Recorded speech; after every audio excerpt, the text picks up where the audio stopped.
میں نے وہ میرا کلپ میں سن رہا تھا چینگم چبانا, اس میں نے دیکھا کہ وہ میں نے بتایا چینگم کے, اس میں نے بڑی دلیل سے بات کی, اور وہ دلیل ڈاکٹروں ہی کی ہے. آپ کہیں گے خود جب دلیل سے بات کرو تو ٹھیک ہے ڈاکٹر بن جاؤ, اور حالانکہ میرے پاس بھی میڈیکل سائنس کا سرٹیفکیٹ نہیں ہے, تو ڈاکٹروں سے ہی تو سنا ہے ہم نے کہ جب آپ چباتے ہیں تو تیزاب خارج ہونا کیا ہوتا ہے, شروع ہوتا ہے. نہیں یقین آئے تو چبا کے دیکھ لو, شروع ہو جائے گا. ٹھیک ہے نا. اب اس پہ ایک ڈاکٹر نے تو میری تائید کی, انہوں نے کہا 100% درست ہے کہ چینگم کھانے سے پیٹ خراب ہوتا ہے, بیڑا غرق ہو جاتا ہے. ایک نے 10 فائدے چینگم کے بتا دیے نیچے, بولا یہ مولوی پھینک رہا ہے چینگم سے, یہ جو آپ کے مسوڑے ان کی ایکسرسائز ہوتی ہے, ویٹ کم ہوتا ہے, یہ ہوتا ہے فلاں. تو ایک بات یاد رکھو, میں آپ کو ایک جنرل اصول بیان کر رہا ہوں. قرآن و سنت کا جو علم ہے نا, وہ تو اللہ اس کے نبی کی باتیں حرف آخر ہیں, وہ تو اللہ کی طرف نسبت ہے, اس میں غلطی نہیں ہو. میڈیکل سائنس اگر کوئی ایسی بات کرے نا جو بالکل نیچر کے خلاف جا رہی ہو, تو کوئی بھروسہ نہیں ہے کل ان کی تحقیق بدل جائے. جگالی کرنا یہ انسانوں کا کام, بولو بھائی, بیٹھے کر رہا ہے بیٹھ کے, یہ کوئی اچھی حرکت نہیں ہے.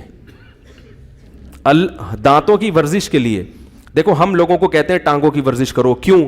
پہلے لوگ چلتے تھے اب چلتے نہیں ہیں, تو چلو. پہلے دوڑتے بھی تھے اب دوڑتے نہیں, ہم کہتے ہیں جاگنگ بھی کرو. کیا خیال ہے؟ پہلے تھوڑا کھاتے تھے, سوری بلکہ ابھی میں اس طرف بعد میں آؤں گا, چند مثالیں اور دے دوں. پہلے جو ہے محنت مزدوری کے کام کرتے تھے, اب نہیں کرتے, ہم کہتے ہیں ویٹ لفٹنگ بھی کرو, صحیح, جم بھی جاؤ. لیکن ایسا نہیں ہے کہ پہلے کھاتے تھے اب کھانا چھوڑ دیا لہذا چینگم چباؤ دانتوں کی ورزش کے لیے. پہلے جتنا کھاتے تھے نا اتنی دانتوں کی ورزش نہیں ہوتی تھی, اب سارا دن کھاتے ہیں, تو دانتوں کی ایکسرسائز کے لیے چینگم چبانا پرلے درجے کی.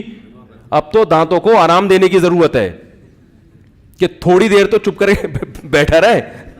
صبح پراٹھے تھوڑے تو نے چبائے ہیں, پھر دوپہر چبایا, پھر شام کو پیزا کھایا, یہ کھایا وہ کھایا, پھر چینگم چبا رہا ہے. اور رہا یہ مسئلہ کہ اس کے اتنے فائدے ہوں گے, فائدے ہر چیز میں کوئی نہ کوئی فائدہ تو ہے, لیکن فائدے زیادہ ہیں یا نقصانات. اور کیا وہ والے فائدے کسی اور طریقے سے تمیز سے حاصل نہیں ہو سکتے؟ ویٹ اگر چینگم کھانے سے کم ہو رہا ہے تو ویٹ کم کرنے کے اور تمیز والے طریقے بھی تو موجود ہیں. کیا خیال ہے بھائی؟ ان کو اختیار کرو, کیونکہ یہ ایک پروسیس ہے. جب آپ چباتے ہیں نا, تو قدرت نے چونکہ چینگم انسان کے لیے پیدا کی نہیں ہے, انسان جب سے دنیا میں آیا تو قدرت نے جو اس کے اندر سسٹم لگایا ہے, وہ سسٹم یہ ہے کہ اس کو پہلے خوشبو سے بھوک لگے گی, اس سے ایک ایسڈ خارج ہونا شروع ہوگا, وہ تیار ہو جائے گا ہضم کرنے کے لیے, پھر یہ نوالے کو منہ میں لے کے جائے گا. آدم علیہ السلام کے زمانے سے یہی سسٹم چل رہا ہے اب تک. پھر یہ گھمائے گا تو اب میدا تیار ہوگا, اب یہ چیز کیا کرے گا, نگلے گا. تو پھر وہ اسی حساب سے, اب آپ نے نگلی نہیں نکال دی, پھینک دی, تو میدا یہ چیزیں نہیں مانے گا, وہ پتہ نہیں کیا ہو رہا ہے میرے ساتھ. سمجھ میں آ رہی ہے بات؟ آپ کا میدا اس چیز کو ایکسپٹ نہیں کرے گا, تو نتیجہ کوئی ایسی بیماری ہو رہی ہوگی جو ممکن ہے ڈاکٹر کی تحقیق میں نہیں آئی ہو. ہر میڈیکل سائنس نے کوئی اتنی ترقی نہیں کی ہے کہ ہر چیز کو, ڈاکٹر خود کہتے ہیں بھائی ترقی روز بروز ہو رہی ہے, تو اس لیے کوئی بھی ایسا ایب نارملٹی والا کام مت کرو ڈاکٹروں کے کہنے پر. جو آپ کی لوگ صبح صبح اٹھ کے 4 گلاس پانی پی رہے ہیں, ایک صاحب پی رہے, میں نے کہا اللہ کے بندے, کبھی میں نے بکریاں بھی پالی ہیں یار, مرغیاں بھی پالی ہیں, صبح اٹھ کے سب دانا کھاتے ہیں, باجرہ کھاتے ہیں روزی کی طرح, پانی پیاس لگے تو پیو یار, خام خواہ میں 4 گلاس پانی کے پاگل ہو گیا. کہہ رہے ڈاکٹر صاحب نے کہا ہے بلا وجہ پانی پی رہا ہے. بھائی ہر چیز دیکھو, جب پیاس, پانی کی ہمیں کتنی ضرورت ہے یہ ہماری باڈی خود بتا دیتی ہے. پانی کی ہمیں کتنی ضرورت ہے یہ ہماری باڈی, بولو نا بھائی, بتاتی ہے. تو جتنا باڈی کہہ رہی ہے اتنا پانی پی لو, اس کے بعد جب پیاس نہیں لگے گی اس کا مطلب ضرورت پوری ہو گئی. تو نارمل جو ایک عام نوجوان ہے اس کو کوئی صبح اٹھ کے بلا وجہ پانی پھوڑنے کی ضرورت نہیں ہے. صبح اٹھیں جیسے تمیز سے ساری دنیا اٹھتی ہے, جو بھوک لگ رہی ہے تو کھائیں, نہیں لگ رہی تو نہیں کھائیں.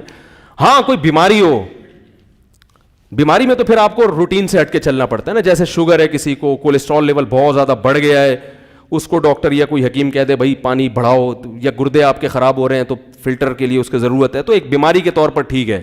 بلا وجہ نارمل آدمی اٹھ کے جا کے 3 4 توندیں نکل جاتی ہیں پانی, بلا وجہ پانی پینے سے پیٹ پھول جاتا ہے. اور اگر صبح اٹھ کے پینا بھی ہے, ڈاکٹروں سے ہی سنا ہے کہ جو بیماری میں پی رہا ہے, کوئی صحت بنانا چاہتا ہے نا, کوئی بیماری کی وجہ سے, نارمل آدمی نہیں, ہر آدمی بیمار, جو 20, 25, 26 سال کے 30 سال کے ینگ لڑکے ہیں وہ نہیں کریں, اس کا نقصان ہوگا بلا وجہ پانی پینے کا. ایک فائدہ تو ہو جائے گا اور کچھ نقصانات بھی ہوں گے. کہتے ہیں قبض ختم ہو جاتا ہے, قبض تو ختم ہوگا اور بھی کچھ چیزیں ختم ہو سکتی ہیں. تو قبض ختم کرنے کا کچھ اور طریقہ اختیار کر لو. قبض ختم کرنے کے لیے چبا کے کھاؤ, اچھی طرح تمیز سے کھاؤ, کم کھاؤ, جو بھی ایک نیچرل طریقہ ہے. لیکن اگر کسی کی عمر زیادہ ہو گئی, خون گاڑھا ہو گیا اس کا, یا گردوں کا کوئی مسئلہ ہے, یا کوئی اور پرابلم ہے, شوگر کا مسئلہ ہے, پھر وہ گرم پانی, وہ پھر ٹھنڈا نہ پیے, پھر کیا پیے, پھر وہ پانی بوائل کر کے گرم کر کے تھوڑا تھوڑا گھونٹ کر کے عادت ڈالے. وہ اس کو بیماریوں میں کوئی فائدہ ہوتا ہے. تو بیماری میں تو ڈاکٹر ہی بتائیں گے نا, نارمل آدمی کو ضرورت نہیں ہے. تمام دوائیں بچوں کی پہنچ سے دور رکھیں, ٹھیک ہے نا. تو نیچر کے خلاف کبھی بھی نہ چلیں, کبھی بھی نہ چلیں. نیچر جو ہے نا, جتنا اچھا نیچر گائیڈ کرتی ہے اتنا دنیا میں کوئی بھی گائیڈ. ایک صاحب ہمارے دوست, ان کو ایک حکیم نے وزن کم کرانے کے لیے روٹی چاول چھڑوا دیے. میں نے ان کو پہلے کہہ دیا تھا کہ بیٹا مر جائے گا تو تھوڑے دنوں میں, کچھ تیرے ساتھ بڑا مسئلہ ہو جائے گا. روٹی چاول ہی تو خوراک ہے یار. تو لو روٹی نہیں کھاتے تو اناج میں کچھ اور کھا لو, مکئی کھا لو. نہیں جی میرا وزن اتنا ہے. تو میں نے, حکیم صاحب نے کہا 30 کلو میں نے گھٹانا ہے. پتہ نہیں کتنے کلو کے تھے آپ سوچو, 30 کلو گھٹا کے بھی. وہ کیا ہوا, گوشت کھانا, گوشت سے وزن نہیں بڑھتا, گوشت جتنا مرضی کھا لو. تو انہوں نے روکھا گوشت کھانا شروع کیا. گوشت, وزن تو بڑھ گیا, ہینڈسم اسمارٹ ہو گئے. کبھی گردے میں پتھری, کبھی پتے میں پتھری, کبھی فلانا ڈمکانا, یورک ایسڈ. میں نے کہا جب گوشت ہی کھاؤ گے تو یورک ایسڈ کیا خیال ہے بھائی بڑھے گا. تو وہ تو ہوگا جب گوشت ہی گوشت کھایا جا رہا ہے, ٹھیک ہے. تو بس وزن کم کرنا ہے, فٹنس. تو میں نے کہا روٹی تو انسان کی نیچرل غذا ہے بھائی, یہ تو کبھی بھی نہیں چھوڑا. ہم نے اپنے دادی سے مل کے آئے ہیں, 85 سال کی پراٹھا کھانی تھی ماشاء اللہ صبح کو, ٹھیک ہے نا, تبھی زندہ ہیں. اگر وہ آ جاتی اس پہ کہ بس بوائلڈ انڈا صبح, وہی ڈاکٹر یہ کہتے بھی نہیں ہیں, یہ تو میں ویسے ہی, وہ ایک حکیم صاحب نے ان کو لگا دیا اس پہ. تو میں نے کہا اس سے پہلے کہ آپ کا انا للہ ہو جائے, لوگ کہیں گے مردہ بڑا ہینڈسم اسمارٹ ہے ماشاء اللہ, کتنا اچھا سا ہلکا پھلکا, لیکن مر جاؤ گے. کچھ لوگ نیچرل ان کا ویٹ ہی زیادہ ہوتا ہے, وہ موٹے نہیں ہوتے, وہ ہوتے ہی گول ہیں. قدرت نے ان کو پرکار رکھ کے بنایا ہوتا ہے. فرشتوں سے کہا ہوتا ہے جا کے یوں کرو اور آنکھیں یوں کر کے آنکھیں بناؤ, ایک چپکا دو, ایک ناک نکالو باہر, چلو بھائی. تو قدرت کی طرف سے تو قرآن میں آتا ہے نا کہ خلقہ کا فسوا کا, تیرے رب نے تجھے بنایا فسوا کا, فی ای صورت ما شاء رکبک, پھر جو چاہی صورت دینا چاہی تجھے وہ دے دی. تو اللہ جو چاہے صورت دے دیتے ہیں. تو کسی کو گول بنا دی, باریک بنا دیا, تو بس یہ اللہ کی مرضی ہے. اب وہ گول خام خامے جو ہے نا کٹنگ کی کوشش میں ہے کہ, تو وہ پھر قبر میں چلا جاتا ہے. یورک ایسڈ بڑھ گیا, تو کم کریں روٹی چاول, چھوڑیں نہیں بھائی, دنیا چھوڑنی پڑ جائے گی. کھانا تو ہے یہ اصل تو.